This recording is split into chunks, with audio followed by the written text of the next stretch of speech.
சில மனிதர்களுடைய வாழ்க்கையில் சில சோதனைகள் நிரந்தரமாக அமைந்துவிடும். இந்த மாதிரியான நிரந்தர சோதனைகளை பொறுத்தவரைக்கும் இதற்கு பல இலக்குகளை, பல காரணங்களை குர்ஆனும் சுன்னாவும் எங்களுக்கு என்ன செய்கிறது, சொல்கிறது. நிரந்தர சோதனை ஏன் அமைகிறது? சில மனிதர்களுக்கு அல்லாஹு தஆலா நிரந்தர சோதனைகளை அமைத்து விடுகிறான். ஏன்? அந்த நிரந்தர சோதனை என்பது நாம் நினைத்து விடக்கூடாது வெறும் நோய் மாத்திரம் அல்ல, அல்லது ஒரு பொருளாதார கஷ்டம் மாத்திரம் அல்ல. சில குடும்ப உறவுகள் கூட நிரந்தர சோதனையாக என்ன செய்துவிடும். ஒரு கணவனுக்கு மனைவி சில பொழுது அவனால் தவிர்க்கவும் முடியாமல் வாழவும் முடியாமல் அமையக்கூடிய ஒரு சோதனையாக என்ன செய்துவிடும், அமைந்துவிடும். சில கணவன்மார் சில மனைவிமார்களுக்கு நிரந்தர சோதனையாக என்ன செய்து விடுவார்கள், அமைந்து விடுவார்கள், சிரமமாக அமைந்து விடுவார்கள். ஆனால் தவிர்க்கவும் முடியாது வாழவும் முடியாது என்கின்ற நிலை என்ன செய்யும், அவர்களிடத்திலே இருக்கும். இந்த மாதிரி சோதனைகள் ஏன் ஏற்படுத்தப்படுகிறது அப்படி என்பதற்கு மார்க்கம் பல ரீதியான காரணங்களை என்ன செய்கின்றன, சொல்லுகின்றன.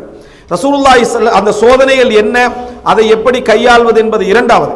முதலாவது, ஒரு மூமினுக்கு அது ஏன் ஏற்படுத்தப்படுகிறது, அல்லாஹு தஆலா அதனை ஏன் ஏற்படுத்துகிறான். அன்புள்ள சகோதரர்களே, அல்லாஹ்வை பொறுத்தவரைக்கும் நாம் விளங்கி வைத்த ஒரு விஷயம், நீதியாளர் எந்த கூலியை கொடுப்பதாக இருந்தாலும் அதற்குரிய முயற்சியும் அதற்குரிய தாராளத்தையும் அதற்குரிய நேரத்தையும் அல்லாஹு தஆலா பார்த்து தான் என்ன செய்கிறார், அளக்கிறார். அல்லாஹ் அந்த நீதியை ஏற்படுத்துவதற்காக சில மனிதர்களுக்கு அல்லாஹ் ரப்புல் ஆலமீன் இந்த சோதனைகளை கொடுக்கிறான் என்பதை நாம் புரிந்து கொள்கிறோம். ரசூலுல்லாஹி ஸல்லல்லாஹு அலைஹி வஸல்லம் சொன்னார்கள், இன்னர் ரஜுல லா யகூனு லஹு இன்தல்லாஹி மன்சிலா. ஒரு மனிதனுக்கு அல்லாஹ்விடத்தில் ஒரு அந்தஸ்து இருக்கும். சொர்க்கத்தில் அவனது வாழ்க்கை முறையை வைத்து அல்லாஹ் தஆலா ஒரு அந்தஸ்தை என்ன செய்வான், கொடுப்பான். அவனது வாழ்க்கை முறை சிறப்பாக இருக்கிறது, அதனால் ஒரு அந்தஸ்து அல்லாஹ் தஆலா வைத்து விடுவான். ஆனால் ஃபமா யுபல்லிகுஹு அமலுஹு இய்யாஹா, அவனது அமலை, அவனது செய்யக்கூடிய அமல் அந்த இடத்தை அடைய முடியாத நிலையில் இருக்கும்.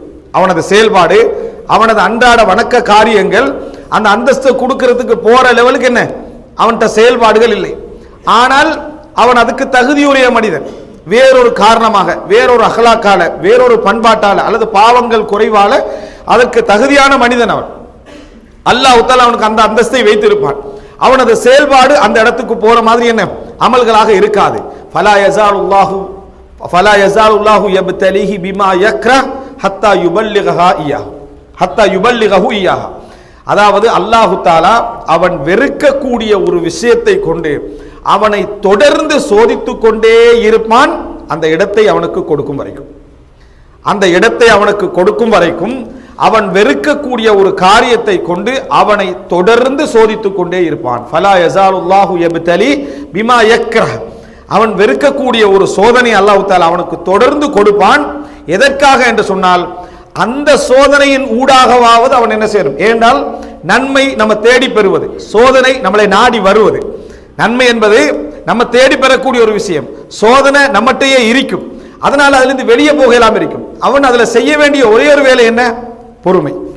அதுல பொறுத்து கொள்றது, அல்லாஹ்ட்ட கூலி எதிர்பார்க்கிறது, அதுல அங்கலாய்க்காமல் இருப்பது, அதுல முறைப்படாமல் இருப்பது.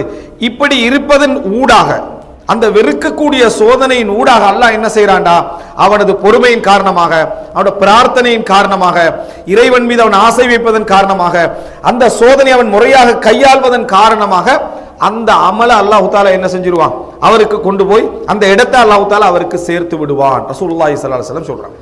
அப்போ ஒரு தொடர் சோதனைக்கான காரணத்தை ரசூலுல்லாஹி ஸல்லல்லாஹு அலைஹி வஸல்லம் விளங்கப்படுத்துறாங்க. அந்த மாதிரி அந்த மனிதன் சோதிக்கப்படுற நேரத்தில் அந்த இடம் அவனுக்கு கிடைத்து விடுகிறது.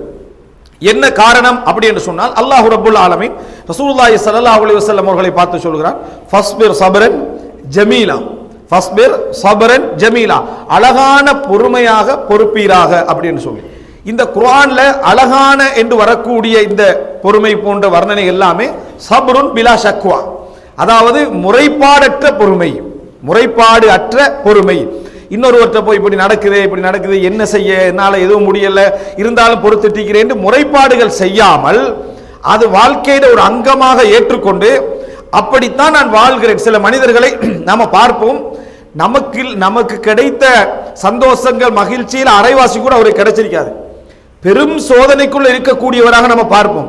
ஆனா அவருடைய முகத்தில் உள்ள மகிழ்ச்சியும், அவர் அதை அங்கீகரித்துக் கொண்ட முறையும், அவர் அதை ஏற்றுக்கொண்ட முறையும் எடுத்து பார்த்தீங்கன்னு சொன்னா நம்மள அதுக்கு பக்கத்திலே நிற்க முடியாது என்கின்ற அளவில் அவர் அதை என்ன செய்திருப்பார், அங்கீகரிப்பார். அதுக்கு பேர் சபரும் பிலா ஷக்வா, முறைப்பாடு அற்ற பொறுமை என்பதை நம்ம என்ன செய்ய வேண்டும், புரிந்து கொள்ள வேண்டும். அன்புள்ள சகோதரர்களே, யாக்கூப் அலைஹிஸ்ஸலாம் தன் குழந்தை யூசுப் அலைஹிஸ்ஸலாம் அவர்கள் காணாமல் போனதின் காரணமாக அழுது கொண்டே இருக்கிறார். பல வருடங்கள், தசாப்தங்கள் என்ன செய்கிறார், அழுது குருடராக மாறுகிறார்.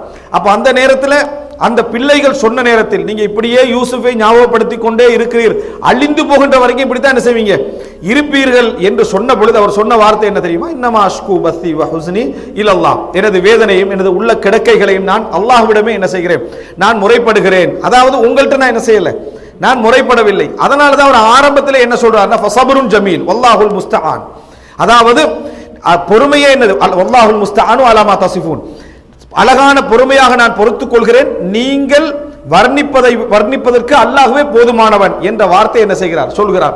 எனவே அன்புள்ள சகோதரர்களே, மூன்றாவது கட்டமாக நம்ம புரிந்து கொள்ள வேண்டும், எங்களுக்கு ஒரு சோதனை ஒன்றை அல்லாஹு தஆலா நிரந்தரமாக ஏற்படுத்தி இருக்கிறான் என்று சொன்னார். அதை நம்ம அடையாளம் கண்டறணும். அதை நம்ம என்ன செஞ்சிடணும், நான் ஒரு இந்த நிரந்தர சோதனையில இருந்து கொண்டிருக்கிறேன், எனக்கு இது ஒரு சோதனை தான், எனக்கு கஷ்டத்துல விளங்கிடும். நான் இது ஒரு பெரிய நாம் ஒரு அங்கவீனமாக இருக்கலாம், நான் ஒரு பேச முடியாதவனாக இருக்கலாம், எனக்கு பல கஷ்டங்கள் என்ன செய்யலாம் இதில் இருக்கலாம், பொருளாதார ரீதியாக நான் எதை தொட்டாலும் நஷ்டப்படுகின்ற அமைப்பிலேயே அல்லாஹ் தஆலா என்னை என்ன செய்திருக்கலாம், வைத்திருக்கலாம். இப்படி போன்ற ஏதாவது ஒரு விஷயத்தை நம்ம அடையாளம் கண்டுட்டோம்னா அங்கலாய்ப்பதை விட, அதிலிருந்து நம்ம அல்லாஹ்ட்ட துஆ கேட்கலாம். அதே நேரம் அங்கலாய்ப்பதை விட அதை ஒரு பொறுமையாக அல்லாஹ் எனக்கு அந்தஸ்தை வழங்குவதற்கான அந்த சந்தர்ப்பம் என்று நம்ம விளங்கினோம் என்று வைங்களேன், அது ஒரு மிகப்பெரிய ஆர்வம். சுப்ஹானல்லாஹ். பாருங்க ஒரு உதாரணத்தை, மூசா அலைஹிஸ்ஸலாம், மூசா அலைஹிஸ்ஸலாத்தை அல்லாஹ் தஆலா நபியாக என்ன செய்றான், தேர்ந்தெடுக்கிறான். அந்த மூசா அலைஹிஸ்ஸலாம் நபியாக அனுப்பப்படுகிற நேரத்தில் மூசா அலைஹிஸ்ஸலாம் அல்லாஹ்ட்ட கேட்ட பிரார்த்தனை என்ன, என்னோடு ஹாரூனை துணையாக என்ன செய்ய அல்லாஹ் அனுப்பு, ஹுவ அஃப்ஸஹு மின்னி லிசானன், என்னை விட அவர் தெளிவாக பேசுவார், என்னை விட அவர் தெளிவாக பேசுவார். அவர் சொல்ற மூசா அலைஹிஸ்ஸலாம் இன்னொரு குர்ஆன் வசனம் நாம் பார்க்கிறோம், வலா யன்தலிகு லிசானி, என்ற நாக்கு என்ன செய்யாது, சரியாக பேச வராது, அதனால ஹாரூனை என்னோடு என்ன அனுப்பிவிடியா அல்லாஹ். இப்போ அல்லாஹ் தஆலா ஒரு நபியை செலக்ட் பண்றான், பிரச்சாரத்துக்கு அல்லாஹ் தஆலா தேர்ந்தெடுக்கிறான், அவருக்கு ஒழுங்கா பேச்சு வராது.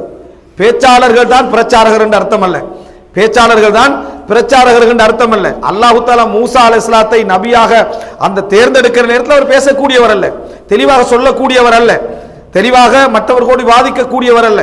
அப்ப மூசா அலைஹிஸ்ஸலாம் கேட்ட பிரார்த்தனை எப்படின்னா, யா அல்லாஹ், அதாவது ரப்பி ஷ்ரஹ் லி சத்ரி வயஸ்ஸிர் லி அம்ரி வஹ்லுல் உக்தத்தம் மின் லிசானி யஃப்கஹு கௌலி, என்ற நாக்கில இருக்கக்கூடிய அந்த முடிச்சை நீ அவிழ்த்து விடு, அப்படி என்று சொல்லி என்ன செய்றாரு, துஆ கேட்கிறார். ஆனால் இந்த எந்த துஆவிலும் தனக்கு ஏற்பட்டிருக்கக்கூடிய அந்த நிலையை நீக்குமாறு மூசா அலைஹிஸ்ஸலாம் என்ன செய்யல, துஆ கேட்கவில்லை.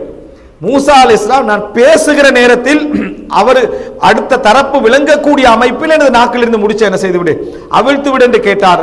துணையாக எனக்கு என்ன ஹாரூனை அனுப்பு என்று கேட்டார்கள். இந்த இடத்துல மூசா அலைஹிஸ்ஸலாம், நான் அல்லாஹ்வுடைய நபியாக இருக்கிறேன், ஒரு பிரச்சாரத்துக்கு அனுப்பப்பட போகிறேன், உலகத்திலேயே மிகப்பெரிய அநியாய காரணம் எதிர்கொள்ள போகிறேன் என்கின்ற நேரத்தில் இதை நினைத்து அவர் என்ன செய்யவில்லை, சங்கடப்படவில்லை. தனக்கு துணையாக இன்னொருவர் வேண்டும் என்று நினைத்தாரே தவிர சங்கடப்படவில்லை என்பதை பார்க்கிறோம்.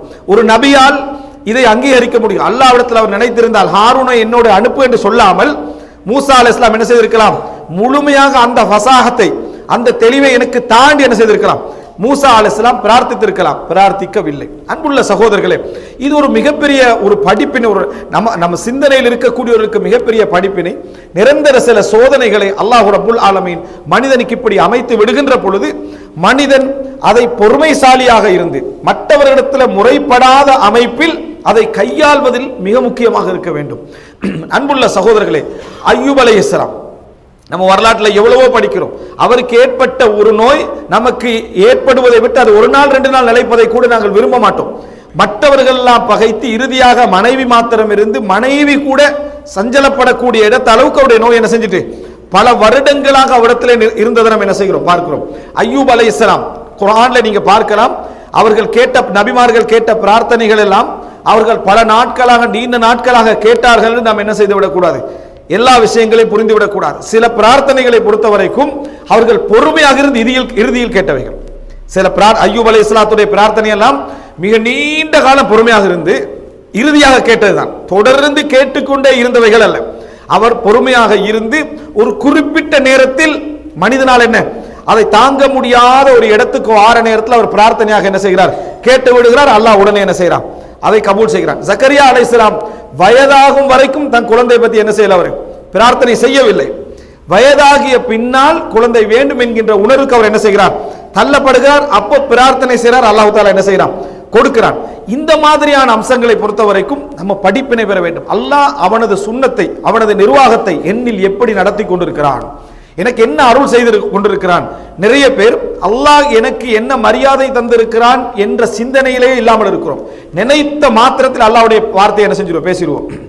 அல்லாஹ்வுடைய வார்த்தை உண்மையிலே அல்லாஹ் தஆலா உங்கள் வார்த்தையை மதிக்கிறான், உங்கள் வார்த்தைக்கு கண்ணியம் தருகிறான், உங்கள் வார்த்தையை அல்லாஹ் தஆலா கபூல் செய்கிறான்னு புரிஞ்சிருந்தோம்னா அல்லாஹ் என்ற வார்த்தையை நம்ம அதாவது சகட்டு மேனிக்கு நம்ம என்ன செய்ய மாட்டோம், எல்லா பிரச்சனைகளை யூஸ் பண்ண மாட்டோம். காரணம் அல்லாஹ் என்னை மதிக்கிறான், நான் சொன்னா அல்லாஹ் தஆலா என்ன செஞ்சிருவா, கபூல் செஞ்சிருவானோ என்கின்ற ஒரு நல்ல ஒரு விளக்கமும் அறிவும் உச்சமும் இருந்தால் அல்லாஹ்வை நம்ம என்ன செய்வோம், கண்ணியமான முறையில் கையாளுவோம்.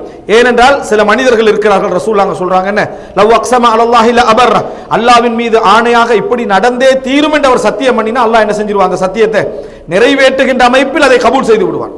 அப்போ ஒரு நல்ல ஒரு மனிதர் பிரார்த்திக்கின்ற பொழுது யோசிப்பார், இந்த சோதனையை மற்றவர்களிடத்தில் முறைப்படுகின்ற பொழுது யோசிப்பார், ஒரு சோதனை ஏற்படுகின்ற பொழுது அதை யோசிப்பார். இந்த மனோநிலை நம்மிடத்தில் என்ன செய்ய வேண்டும், வர வேண்டும். அன்புள்ள சகோதரர்களே, இது போன்ற நிலை இல்லாது விட்டால் இந்த மாதிரியான அதாவது நிரந்தர சோதனைகளை எப்படியெல்லாம் இது ஏற்படும், இவைகளை எப்படியெல்லாம் நாம் தள்ளி போக வேண்டும் என்கின்ற நிலை மாத்திரம் நம்மிடத்தில் இல்லாது விட்டால் வாழ்க்கையில் நமக்கு அமைந்த அந்த சோதனையே சில பொழுது நமக்கு நரகத்துக்கு என்ன செய்துவிடும், காரணமாக அமைந்து விடும். அல்லாஹு தஆலா நமக்கு அந்தஸ்துக்காக அதை தந்திருப்பான், நம்ம அதுல பொறுமை காத்து சொர்க்கம் போவதற்காக நம்ம என்ன செஞ்சு அல்லாஹு தஆலா தந்திருப்பான். நம்ம அதை புறக்கணிக்கிற நேரத்தில், அதை வேண்டாம் என்று சொல்கிற நேரத்தில், அதுல நம்ம அதை கஷ்டப்படுகிற நேரத்தில், வெளியே வரணும் என்று நினைக்கிற நேரத்தில், அல்லது அதை புரிந்து கொள்ளாமல் இருக்கிற நேரத்தில் அல்லாஹ் ரப்புல் ஆலமீனுக்கு ஒரு வினாடி போதுமானது அதை உங்களை விட்டு நீக்கி விடுவதற்கு.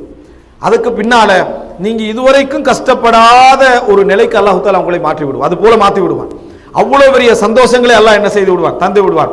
ஆனா நம்ம சோதனை போனோமே என்று சந்தோஷத்தில் இருப்போம், அல்லாஹ் ரப்பல் ஆலமீனுடைய அருள் போனது என்ற விளக்கத்தில் நம்ம என்ன செய்ய மாட்டோம், இருக்க மாட்டோம். அல்லாஹ்வுடைய அருள் தான் என்னை விட்டு என்ன செய்தது, போனது என்ற விளக்கத்தில் நாம் இருக்க மாட்டோம். எனவே அன்புள்ள சகோதரர்களே, இது மிக முக்கியமான ஒரு பகுதி, அடிப்படை. இதுல தொடர்பான விஷயங்கள் என்று நிறையவே உண்டு, சம்பவங்கள் என்று நம்ம அதான் மிக முத்தாய்ப்பாக சுருக்கமாக தெரிந்து கொள்ள வேண்டும். வாழ்க்கையில யார் யாருக்கெல்லாம் நிரந்தரமான கஷ்டங்கள் என்று அமைந்து விட்டதோ, இது நீங்குமா என்ற கேள்வியோடு அமைந்து விட்டதோ, அவைகளெல்லாம் சில பொழுது எம்மை அல்லாஹு தஆலா மன்னிப்பதற்காகவும் அவனது அந்தஸ்தை கொண்டு வந்து எங்களுக்கு சேர்ப்பதற்காகவும் அல்லாஹ் வழங்கிய மிக முக்கியமான ஒரு அருளாக என்ன செய்யலாம், இருக்கலாம். அதில் பொறுமை காப்பதும், முறைப்படாமல் இருப்பதும், அதை கண்ணியமாக அங்கீகரித்துக் கொள்வதும் அல்லாஹ் ரப்புல் ஆலமீன் எங்களுக்கு தரஜாக்களை உயர்த்துவதற்கு காரணமாக அமையும் என்ற புரிதலுள்ள வாழ்க்கை அல்லாஹ் ரப்புல் ஆலமீன் எம் அனைவருக்கும் தந்தருள் பாலிப்பானாக.